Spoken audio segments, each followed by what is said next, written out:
So what we generally do in these calls is just give a bit of an update on where we've what's happened since we last spoke. Quite a lot's happened since we last spoke, so I'll give a bit of an update on that, and then we do a focus session on a particular area. So tonight, because it's the Reading Climate Festival happening at the moment, Lynn is going to talk to us about building a net zero hospital. And some of the stuff that we're doing around net zero carbon. So first of all, just a bit of context, we have been on the new hospital programme since 2019, and a three-stage process that some of you will be aware of, where we submit a strategic case, which is a case for change, why we need a new hospital. We did that in 2020. Then we submit an outline business case, which looks at all the options in a huge amount of detail to see what we could do for how much, and then we come out the other end of that with a preferred option, and that preferred option, if agreed, we then take forward to what we call the full business case, which is essentially going out to contract for that option. So putting it out to tender, all the services, all the build, all the everything to build a hospital. And obviously there'll be multiple people bidding for that, and there's a whole big, it's obviously a multi-million-pound contract that will have a lot of legals and everything associated with it. So it can take up to a year or sometimes longer to go through that procurement process and set up the process for the construction and build. So we're at the outline business case stage at the moment, and but as part of the new hospital programme, we are in cohort 4. So there are 4 other groups that have gone before us or are going before us, and it means that we're full adopters of the new way to build a hospital, which is we're going to have some standardized designs.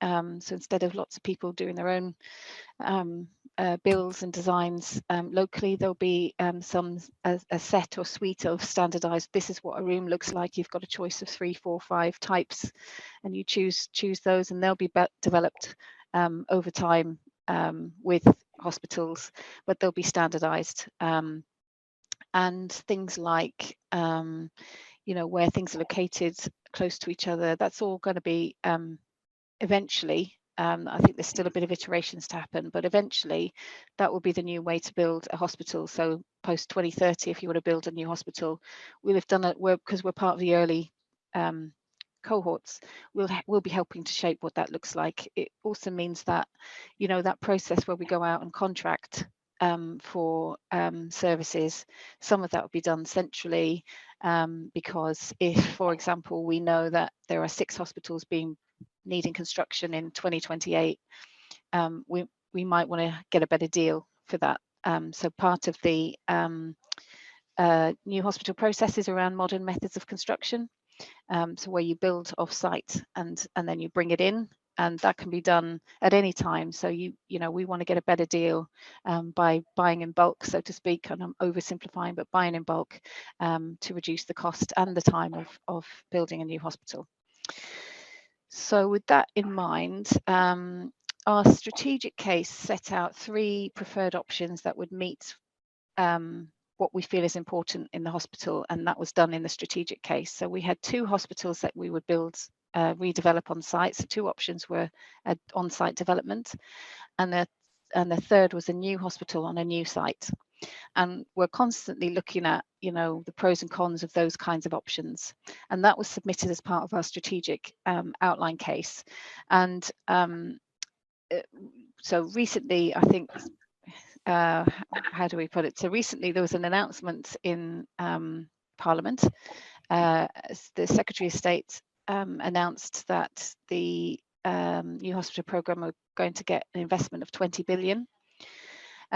We are part of the first 40, and that an additional hospitals had come on the programme which have concrete issues, so we call them RAC. So it's aerated autoclave concrete, reinforced aerated autoclave concrete. So I guess what you could call it is like a type of concrete cancer that is getting worse as it gets older. That was built way back in the 60s, I think 70s, and it has a shelf life. And so there's 7 hospitals that are currently on the programme that have those issues, and they're ceilings are being held up with poles and, you know, in a pretty bad state. So they have been prioritized to go first, so to speak. Now, some of them weren't on the program already, so they're additions to the program.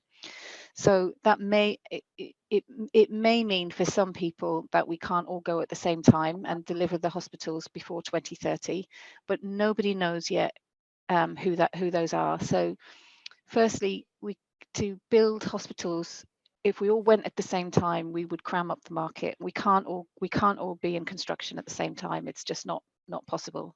That's the first thing. The second thing is we're not all ready to build before 2030. So there are people who already have decided that their only way forward is to go and have a new hospital on a new site. They need to secure the land, they need to secure the planning permission, they need to go to consultation, there's a whole range of things that they need to do, which means that it would have been really challenging anyway for them to have built a new hospital before 2030. So kind of the announcement which talked about hospitals being delayed, I can tell you now that hospitals that, you know, have that ability and not a challenge to get it done by 2030 are actually a bit relieved, because they thought, well, we're not going to meet that deadline because we've got all of these things to do. So what's happening now is we're going to be working with the new hospital program team, all of us, to say, right, here's your options. What work needs to be done to accommodate, you know, either a building on site or a building off site, and what is your timetable, and how ready are you to move and progress? So for us, we've done a strategic outline case, and we've done some of our outline business case, because we've gone out and asked people their opinion. We've done a survey around what the options would like to be. The results of that survey of 3,500 people plus were analysed by the University of Reading, and there was a preference for a new hospital on a new site. That needs to be tested, so that we need to go forward and test that. Is that feasible? Is that affordable within the envelope that we get? So there's a lot of work to do now in the next sort of few months, but the announcement has released the funding and released the ability for us to progress and move forward. So we'll now sit with the new hospital program and work out, you know, do our plans allow us to build before 20? When is our timeline? And they will support and fund us to get, you know, worst case scenario, to get to what we call the full business case stage by 2030. Ready for construction. So construction, they're hoping construction now will be reduced because you'll have already built a lot of your components off site and you're bringing them in. Potentially that should also be a bit quicker. So we're not in a position yet, and I'm not sure anybody is, to say when we will be finished until we do that exercise with the new hospital program. In terms of the people always ask about the funding, what have we been funded? So we've had a funding range, and so until we do the exercise with the new hospital program to confirm that we can build what they want us to build with that range, we can't. It would be misleading to say, because I could say what the range is, but in your head, or even in our heads, we don't know what that will build until we go through that process. So I might say a range, and then you'll look and say, oh, well, I know down the road they're saying they can build a brand new hospital with that. Well, they will have different conditions to that. So it would be misleading at this point to share. Well, we've been told we can't share the range, but you know, it would, and that is because it would be misleading to share what the range is. I can say it's more than what we expected, so it's favourable in that respect.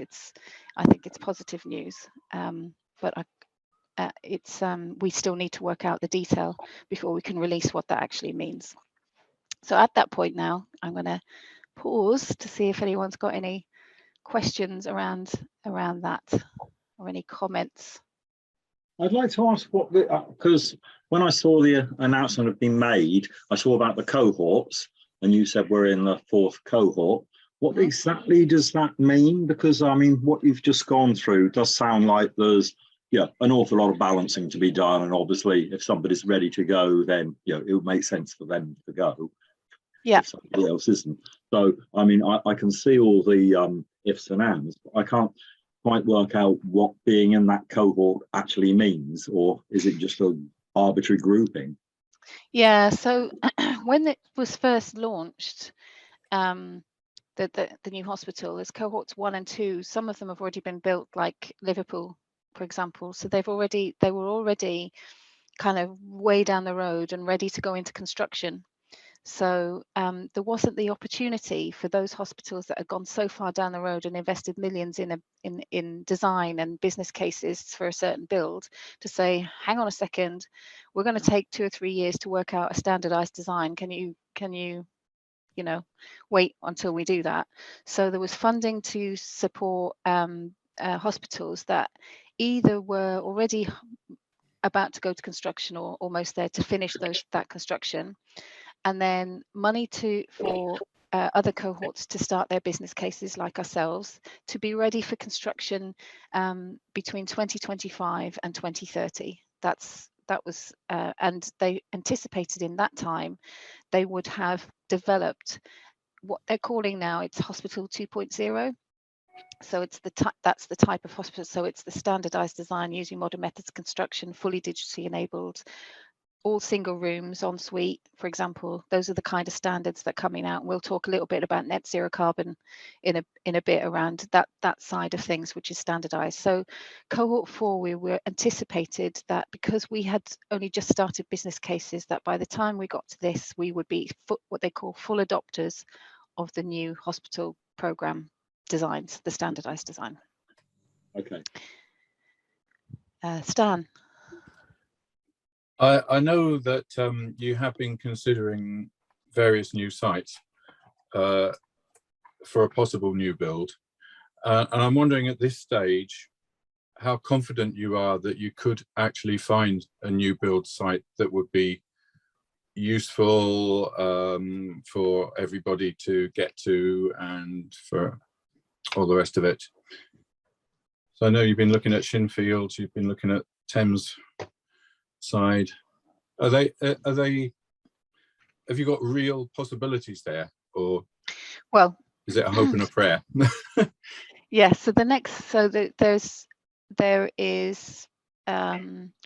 we had a set of criteria in terms of access, in terms of availability, travel time, closeness to our population with the greatest need, kind of not too far away from where it is now, because there's a lot of people that actually think that the position of the hospital is in a good place. A lot of people believe that. So we'd had a criteria, and the two were scored that came up at the top of that. Now it may be that when we go into the next phase, now funding has been hopefully be more finalized, we might refresh that and see if those are still available and still firm favorites. I'll say favorites only in terms of the how they meet the criteria. The next phase we need to go through, which is it's like a due diligence process. So we will, and we know some of these things, but we know one of them is a greenfield site, and one of them is a brownfield site. So greenfield has got nothing on it, it's like a field. And a brownfield, there's something already, and I'm just simplifying, but there's something on it already. And for example, the greenfield site may have some issues with access to the grid, because you learn something all the time. You have to kind of book a slot to get electric in, and it can take 7 years. And in order to book your slot to get that in, you have to put a deposit down of like $1 million plus. It's depending on the size of it. So those are the things that you might want to. Now it might be that actually 7 years is just about right time for us to build, because by the time we do all of the checks and legals and we do the business case, we go out to consultation. If we move the hospital, generally you go out to a much more bigger formal consultation that can take anything up to a year. to engage the public around access issues, around, you know, what does it mean for individuals accessing it. So we have to weigh that up, is, you know, so it's things like transport. For example, Thames Valley Park has one way in and one way out. We'd need another exit. So how much would that cost? And all of those things have to be, now is the next stage, is what you call due diligence. So on the surface, they look like they could accommodate us, and they could be good sites, and their size is right, and other things are right. But actually, when you dig a little bit further, is the price right? Is the access right? Can we get electric in there? You know, how much, yeah, etc. So that's the next stage that we need to go through to see if they're right. Hope that answers it. Thank you. Okay. The people at the centre of this programme, have they got skills in those kind of areas? The centre and preparing sites for major projects and the like. Yeah. They've got practical backgrounds that are pertinent to what's happening, or are they, I don't know, generic project managers or something? Yeah. So at different stages. So, for example, I've not built anything. I haven't come from construction. come from a clinical background, and like program project management stuff as well. My role is to bring in the experts. So when it comes to doing legals and doing surveys and all of those kinds of things, then we've got an estates team that help to bring in the right resource to help support that. I wasn't having to go at you or whatever. No, I'm just explaining because not everyone knows. I'm just hoping that centrally there were going to be people with those skills that were working. Yeah, absolutely, there is. is. And we'll be able to, you know, guide you with the choices you need to make. Like, yeah. Who we've knows got what people is great at sorting out sites, you know. Yeah, they're going to be that kind of help. Definitely, and we've got people in that central team, for example, who've been on major infrastructure projects like, I know, HS2, Heathrow, Olympics, you know, all sorts of projects. They've come from major infrastructure projects, and they are also recruiting for us. What they're calling at the moment, it might change, is project construction directors. So they've gone out to the world, not just here, but to the world, to get directors who have delivered construction projects. So not somebody who's got so far, but people who've actually built something significant, to work alongside us and help guide us on a day-to-day basis to get those things done. So yeah, I'm looking forward to seeing mine. So some people who do my job and who are in construction aren't looking forward to it so much because it's too many cooks or chefs or whatever the phrase is. But I'm looking forward to seeing mine. So yeah. Okay. Can I? I just want to ask, as this is all going to be taking, you know, obviously quite a long time. In the hospital, the present hospital, you know, there are some very old parts of that which might have to have some money spent on it, you know, to keep within the new standards. How is that going to, you know, is there money for that, or is the hospital just got to sort of manage as it can? Yeah, it's I mean, as people will know, we've got a huge for example, backlog maintenance. So the way things work is actually, when this hospital is struggling in terms of its budget every year, and I'm oversimplifying here, but the revenue, it affects the capital. So people go into the capital allocation, and yeah, it's really hard to have the staff, you know, to keep the place running when your budget gets smaller and smaller, which it has been in some cases. And we're managing, so we're responsible for, I'm at the site here, so that's why I'm pointing, we're responsible for making sure that our old grade 2 listed building, we're legally responsible to make sure that that is kept, you know, safe, and not necessarily in working order. It would be great if it was in working order, but definitely safe and compliant to things like, you know, fire and health and safety issues. So we there are things we legally have to do, and that comes out of our own budget, which is why it's so important being on the new hospital program, because every year to have so much money keeping something up that you're not even using is frustrating, because it could be used on clinical care and different things. So that's one of the reasons we're on the new hospital program. If, for example, it takes, I don't know, 7 or 8 years to get something new, we have to every year prioritize what we spend our resources on. So, and it's keeping things safe, and we have a long list of projects that need to be done in terms of estates, and we have a short amount of money, and there's a process internally that says, right, this year, what are we going to prioritize to make sure that we keep things safe and we keep things running? And that's what we have to do. It's unlikely we would be given money in the new hospital. The new hospital program money is actually supposed to be used on this new type of hospital 2.0, and they don't want to, you know, be investing it in refurbishments where possible, because it's a hospital of the future. You know, to have something that's so digitally enabled and single room occupancy, if you start pumping it into refurbishments, you'll never build these new hospitals. So I hope that answers it. We have to do our best with our annual budget, but the new hospital funding is for primarily the new hospital. I am aware that for eyes and cataracts, that's not done so much at Royal Berks now, because there is a place in Wokingham that does a lot. And I think in still might be Windsor, I'm not sure about that. So I presume that by you being able to, you know, offload that somewhere else, that although at cost obviously, but that helps in a way that you're not having to keep up to date with, you know, and keep buying machinery that, you know, that you don't want to really be doing at the moment.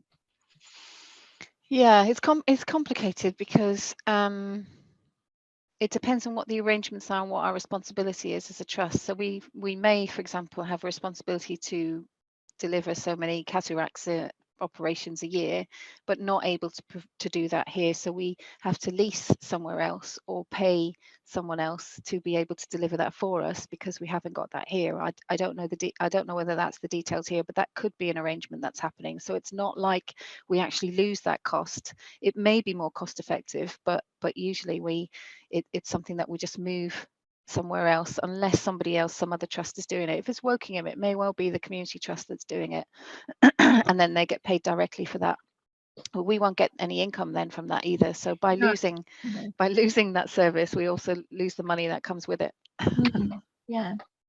Thank you. Okay. That's maybe it on questions. Yeah. Again, as I always say to people, if you have anything that you don't want to say here, or have a question that you think of afterwards, just send us an email, or we've got a phone number on the site as well. So what I'm going to do is I'm going to hand over to Lynn to take us through being a net zero carbon hospital, and Lynn leads on the communications and engagement, and much more really on net zero carbon for the trust. So yeah, I'll hand over to you, Lynn. Thank you very much. Nice to see you all. And yeah, thank you very much for coming on this evening. As John said, it's a bit of a hot one tonight, so I appreciate that. We've chosen to talk about building a net zero hospital, as it's currently the Reading Climate Festival, which actually ends, I believe, what's the date? Yeah, I believe it ends tomorrow. And it's been kind of a 10-day festival with events across Reading, now in its 4th year. We were really keen to kind of do our bits. We've had an internal staff event, and then this was kind of an opportunity to sort of spread the word about what we're doing with Net Zero in the hospital. We are an anchor institution, so along with kind of some of the other very large organisations such as the university, such as the council, we are, you know, kind of taking our responsibility very seriously, and we are part of the Reading Climate Change Partnership Board, which is, so Ali sits on that and she represents health, which is part of the Reading Climate Action Network. So there's lots of organisations that join together to be a climate resilient town, is what they say, and they want to be net zero by 2030. So we're very keen to kind of be part of that and be part of our community and make sure we are effectively doing our bit. So you'll know the history of the hospital. I think I've seen most of your faces on various calls and events that we've done, so you're very aware of the challenges. I just thought I'd kind of run through them and link them to net zero. So we've obviously we've got our listed building at the front, and we've been built on, you know, a number of times throughout the years, and some of the estate isn't fit for modern healthcare. So particularly that sort of front location, the front part on London Road, it's not all suitable. And we are on a constricted site, obviously in a town centre, and we're flanked by kind of conservation sites and residential sites. So we have got our sort of own challenges to sort of redevelop or on site, and therefore becoming net zero is also a challenge.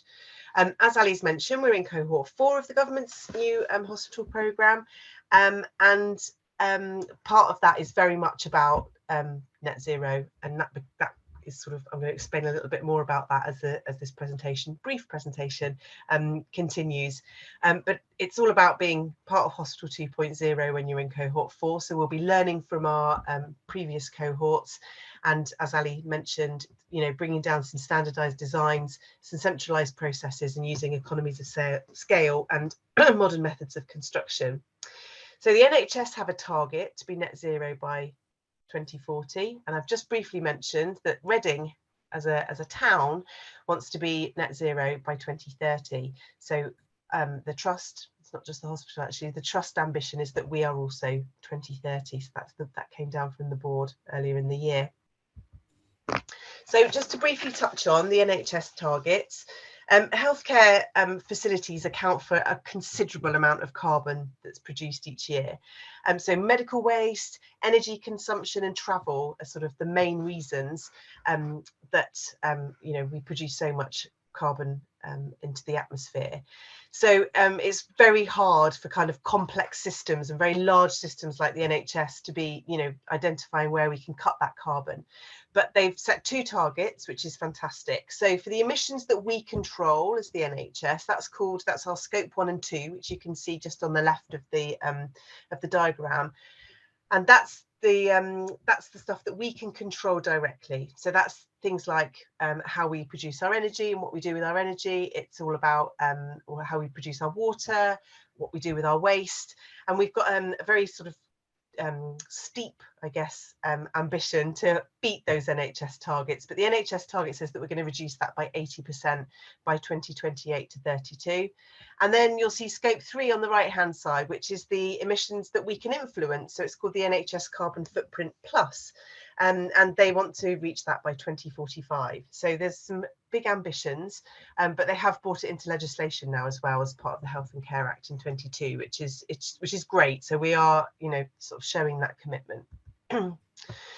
So I wanted to talk to you about how that might actually happen. How can healthcare buildings be delivered sustainably? So there's 2 sides of things. There's like the actual construction of the building, and then kind of what we can do on a day-to-day basis. So I thought I'd focus a little bit on the sort of construction and the energy side of things tonight, and then if you're interested to know more, then we've got lots more information. But the NHS have produced this document called the NHS Net Zero Building Standard, and it's a plan for all new builds and major refurbs.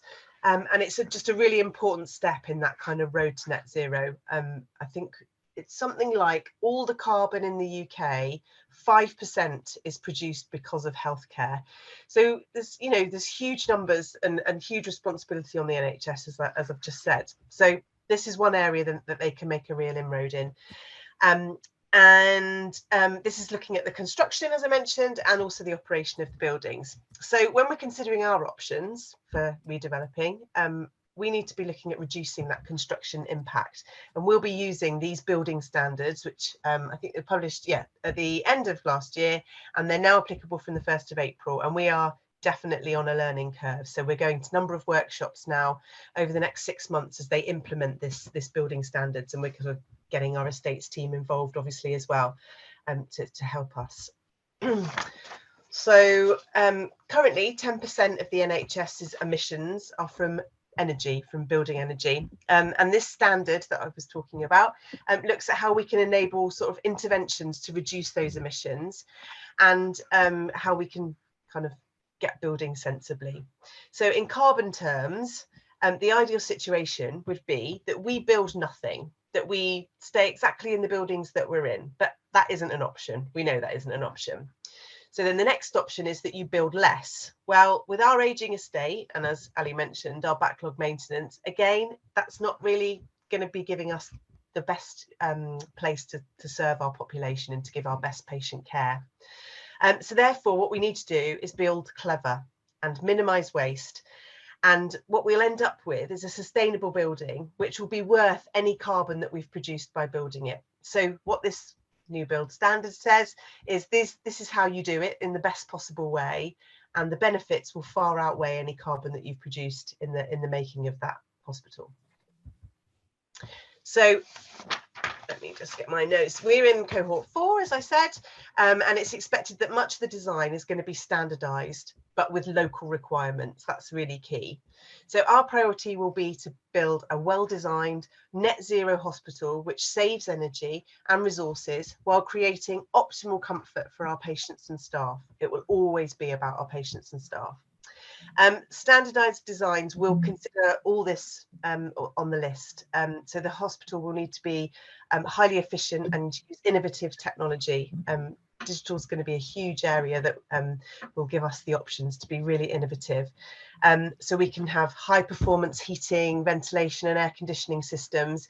We might do triple glazing. We might put solar panels on the roof. We'll look at how natural light is entering the building. And also we'll be really closely looking at renewable energy in much more than just solar panels. It might be that we do wind sort of technology, and there's lots of opportunities for kind of geothermal systems. And we've been discussing with the university whether we might be able to share like a heat source underground. There's lots of exciting innovations that will really help us to look at our energy consumption. I've put in here sustainable construction and using low carbon materials. That it is possible to do buildings with eco-friendly and sustainable materials. And whilst we'll be using a very large construction company, whoever that might be in the future, they are all expected to meet certain net zero standards, and they've got their own sustainable goals. So even if the materials aren't the very, very best they can be, there will be, certain standards put on those construction companies. So we'll be keeping a really close eye on that. We're particularly going back to solar. Sorry, I forgot to mention we're really rich in sun in Reading. It might not always feel like it. I know it does at the moment. And we've got all those climate experts up the top of the road. And we've got the highest concentration of climate experts in the world in Reading. So we've been working with them to look at kind of the effects of heat, for example, or the effects of extreme weather on the future and on our population. But we are they tell us we're very solar rich in Reading, so we need to make the most of that. And I know Reading Council are running a scheme at the moment to encourage you, if you live in Reading, to encourage you to get solar panels on your roof, and they're sort of trying to really encourage local residents to do that at the moment. And then finally, just on here, I've noted down that actually what we really need to do is design for longevity.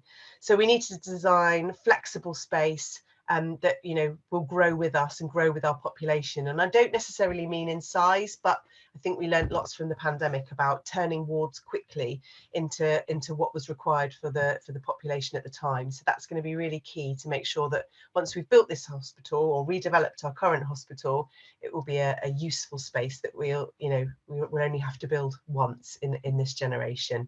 And then obviously minimizing waste is absolutely key, and we try and do a lot of that now. So the other thing I just wanted to talk to you about, or show you, was the first fully net zero hospital in the UK, which I thought was really interesting. And it's very, very different to anything we might get here. I will just point that out because it's way smaller. It's located in Kirkwall. It's the Balfour Hospital Healthcare Facility, and it's fascinating, really interesting design. So it's managed by NHS Orkney, and it cost £65 million to build, and it only takes 49 patients. So you can see it's a much smaller option, but I just wanted to sort of share with you. It's fully electric. It's got electric heat pumps, and what they do is they then sell any extra electricity that they've managed to produce, and they actually charge all the island's electric vehicles, which I thought was great. So that's giving back to the community. The design, as you can see, is really unique, and it's super energy efficient. They're very proud of that. They use a lot of natural ventilation and daylight, and the energy strategy was like the sort of top reason as to why they designed it like they did. The curved shape also protects the main entrance and the sort of inpatient rooms from the extreme weather. So they have a totally different weather to consider when they're there. What else was there to say about it? They use low energy LED lights all the way through. They run their own fleet of electric vehicles, as well as sort of helping out the islanders with their vehicles. And they're currently apparently developing the green space much more around the building now. So I think they opened in 2019, and they try and kind of source all of their food locally. So there's just lots of things, you know, that's amazing about this Net Zero hospital. And I think what we're really keen as a team, as the Building Berkshire Together team, is to really learn lessons from other hospitals around the world, actually. Unfortunately, we don't get to visit them all, but we're trying to sort of really understand what went well for them. You know, this hospital still has its own challenges, but from a net zero point of view, they've done really well. And I think, you know, it's really key that we learn from those hospitals, whatever size and whatever situation they're in. So I just thought I'd show you that as a bit of a change. So obviously, as somebody mentioned before, it's a very long-term project, and we might not have a new hospital for, you know, 5 to 8 years. So what are we going to do in the meantime? So we launched our green plan over a year ago now, February 22, with the current Mayor of Reading, and that's our Chair Graham there. And what we've tried to do is look at opportunities to reduce our net zero in the hospital as much as we can. So we've done lots of kind of projects, which included very large projects. De-steaming the site means that we changed a lot of our boilers to a much more efficient boilers. We had to remove a lot of very old sort of pipes under the ground, which meant that we were losing kind of steam and water every year, and we've managed to save all that. And what that's done is that's reduced our tons of carbon by 800. And I think we produced something about like 14,500. So that was a really big chunk of carbon that we were saving each year.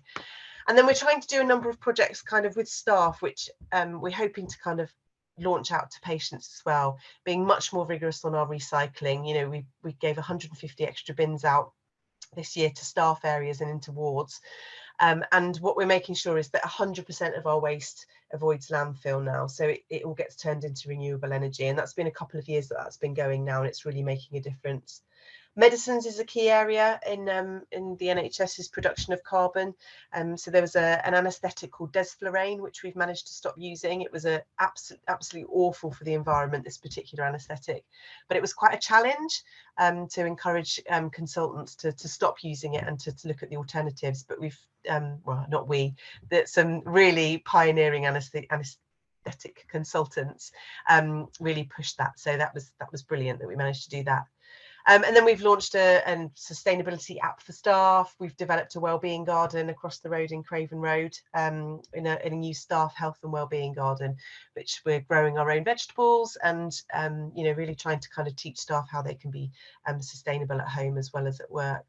And there's, you know, we've got carbon champions who kind of represent their ward, and we're looking at our fleet, we're looking at our procurement practices. So there's lots of projects going on across the hospital. And then, yes, so we're still working on our data at the moment, but we're on a very sharp curve at the moment to reduce our carbon, and we're still working a little bit on the data, but we're looking like we might well have saved 20% this year, which is a really great step towards our 2030 target, which, you know, we're reviewing obviously each year to see how we're getting along reducing that carbon. But our biggest challenges will remain as our buildings and our energy consumption. And as we've said before, we're going to work through with the new hospital programme and with the new standard to see what we can do now and how we can develop and build in the future. The other key thing, I think, is the collaboration with our partners. So I briefly mentioned about the university and the council, and we're working really closely with those organisations. They are also big employers of Berkshire, so we're regularly getting around the table with them, working with the School of Built Environment as an example. So we're trying to look at some research projects with the university. We're looking, as I mentioned, about the kind of link with climate and health and seeing what we can do there, and yeah, really just kind of making sure that we're sort of sharing knowledge and sharing success and working with our partners to make sure that we're doing everything we can to reduce carbon before we redevelop or build. Thank you very much. I hope that's given you a bit of an idea about some of the challenges that we've got when we're reducing our carbon. Thank you. Any questions? Stan? I've got two, I think.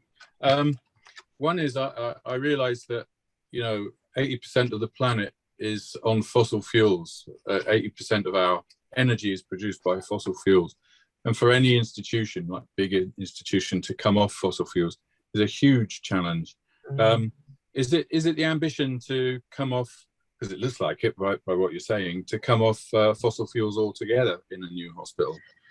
Yeah, I think that is a long-term. I think that is a long-term ambition, and we're going to need to explore whether that's genuinely possible. But I think as the NHS as a whole, I think that is their sort of ambition long-term, and hopefully that will be one of the advantages of being in cohort 4, that they'll have built hospitals before us and they'll see if it really works. And I know Orkney's tiny, you know, it's an absolute tiny hospital compared to what we need, but it was really interesting reading their case study. So they have gone fully electric, but they do have, you know, sort of backup generators and you know, they have got a sort of backup plan, because I think that's always the risk, isn't it, that, you know, when you're sort of sticking your neck out with, obviously electricity is not new, but, you know, sort of sticking your neck out and doing something different, you kind of, at the moment, we still need that reassurance, because we've got to put patients first, and that's, you know, we've got to make sure we're doing the best we can do to care. So it's a good question, really good question.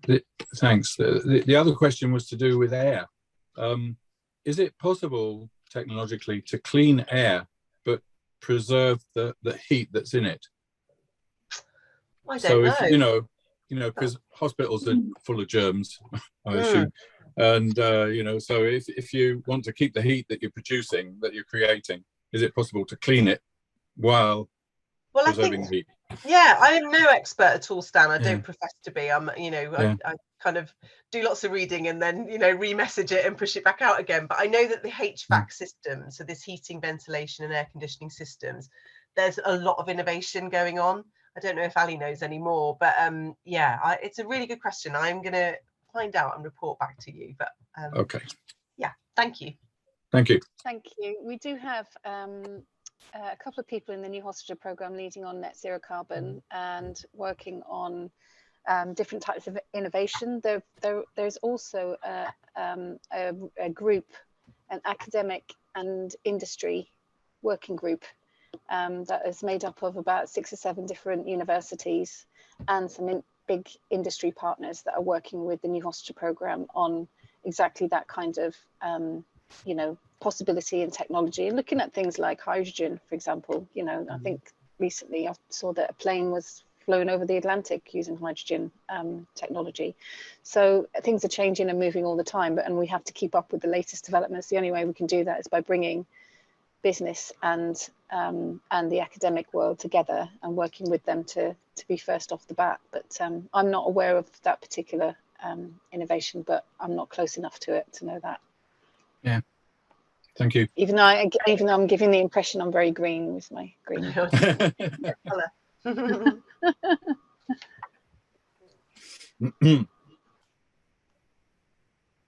Cool. The guy in the office doing the hoovering has only just stopped. I was panicking. I was thinking, oh my God, I won't be able to say anything in a minute. He's hoovering behind me. So yeah. So if has anybody got any other questions or anything? Oh, that's you. That's good. So next month we are planning to look at health inequalities.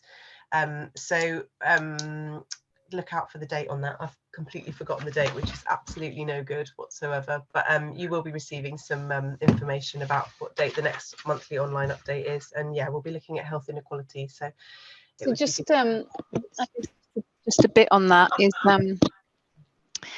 we've just recruited somebody to the team who, as part of our business case, we have to demonstrate our track record in things that we are basing assumptions on what we will do going forward. So if we say, if you build us this hospital, or if we build this hospital with this investment, we will reduce health inequalities because we'll give greater access, or we'll, those are the things that we will do. They're based on what we have been doing, but also on evidence and research from different places and drawing on that. So we want to share what we're doing, but we need to test that out. So we've got somebody who's going to, map out all the stuff that we've been doing probably over the last 2 or 3 years on reducing the gap in terms of health. But we all know it's also a system issue. That's but what are the things that we as a hospital trust can do to help reduce health inequalities? And there's some really good, through the clinical model work, some really good things that we've already done as some of the work that we've done on this program that we can share. So as an example, it was identified through the pathway work that there was a team that, or a group of patients, didn't have access to patient transport during the weekend in the same way that other people did. And so we fixed that, because that we only did that by doing some work on that. And there's huge opportunities for us to do things better around health inequality. So we will yes, we're part of a system, but having appointments that are accessible out of hours should be a quick win, for example, or having access for our staff. So we're a massive employer. We've got 6,000 to 7,000 staff that we employ, and they will be a representative group of the entire population. How do we make it easy for them to access? So we all know we struggle with getting GP appointments, or there might be health checks that we need to do. So how do we help our staff as well to access healthcare and keep them healthy? Because we should be role modeling that, and we should be demonstrating we're doing a good job. So there's a few things in the pipeline that we'll talk about. I saw in the last slide actually that was pulled, that last slide, that statement around people's vulnerability. So what Reading Council talk about is that sometimes people switch off around climate change, or switch off around those things that we talked about in sustainability, but actually they affect the poorest people worst, and they and when you get people who really feel about that agenda, and you explain to them about the impact of climate change on our communities that suffer the most, that is a really good way or hook to get people engaged in climate change conversations. So the council actively look at ways to address things for the poorest or the worst off in the community, both in terms of financial, economically, but also in terms of their health. So we've seen as well, haven't we? We've had the highest attendance last week in A&E. I don't know what the numbers are. They must be reaching about 5 in a day, like that ever. 675, I think it was. Yeah, I mean, yeah, we were built for about 275 a day. That's what we're built for.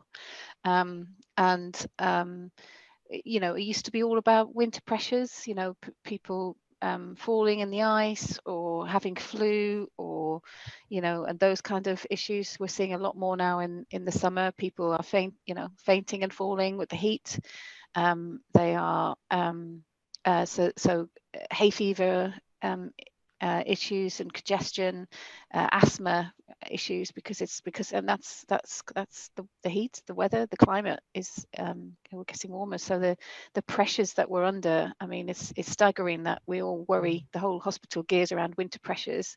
Our highest ever attendance was on one of the hottest days. So that tells you the impact. I had to go into A&E with somebody.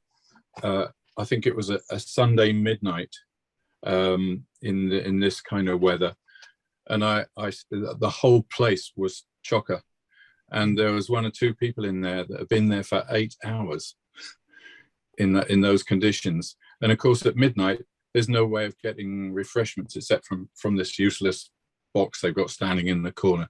It was pretty grim, I tell you. Yeah, it is. Yeah.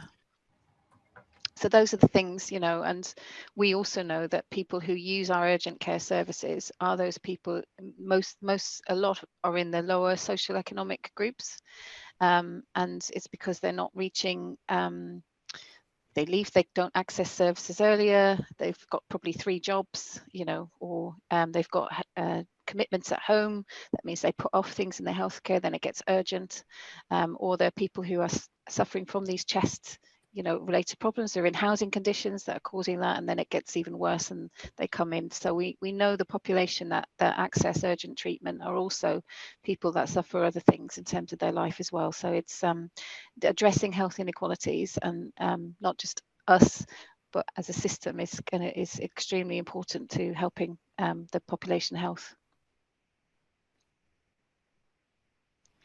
Any more questions? We've got 3 minutes. We could have 3 minutes back in your lives. Okay, all right. Well, that's great to have a good chat with people, actually, because sometimes there's so many people that we don't tend to have a bit more of a informal chat. So it was a really nice session tonight, and I'll see you next month, maybe some of you. But yeah, okay. Thanks very much. Thanks very much. Right, take care. Thank you, Bye-bye. everyone. Bye. Bye. Thank you then. Bye. Bye. Bye-bye.